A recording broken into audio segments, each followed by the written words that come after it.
ચાલે છે 6.5 વર્ષની થઈ જન્મ સાથે દુઃખ તમે એવું કહેતા હતા આમાં શું થતું હતું આને એના જન્મથી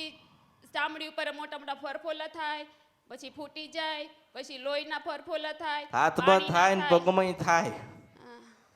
હાથમાં થાય ને પગમાં થાય અને પગમાં વધારે છે શું થાય આવું થાય હા પછી શું થાય એનું ફૂટી જાય પછી ચામડી વહી જાય પછી લોહી પરું બધું વહી જાય આખા શરીરમાં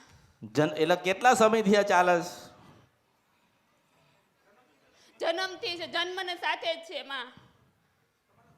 પછી શું કીધું લોકોએ શું બતાવ્યું શું કીધું લોકો કે એની કોઈ દવા જ નથી કે ડોક્ટર એમ કહે છે કે આનો કોઈ મારા ભણતરમાં આવતો જ નથી આ રોગ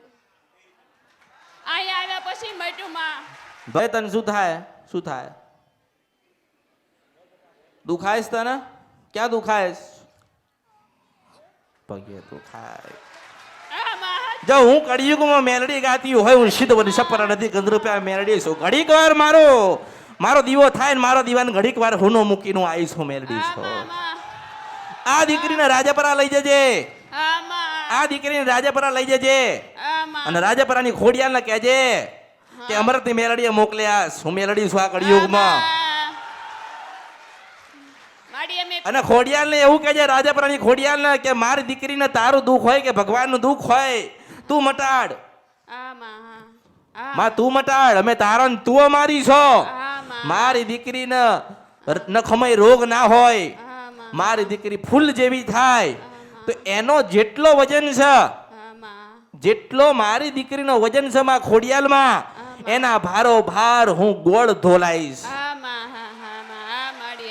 એટલા એના ભારો ભાર તમને ગોળ ચડાઈશ શું બોલીશ કે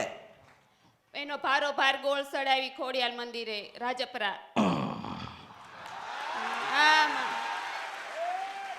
માડી તમે આજે મને દર્શન દીધા હતા દીવામાં માં હા આજે રાત્રે 12 વાગે અમે માળા કરવા બેઠા હતા ને માં દીકરી તમને દર્શન દીધા હતા માં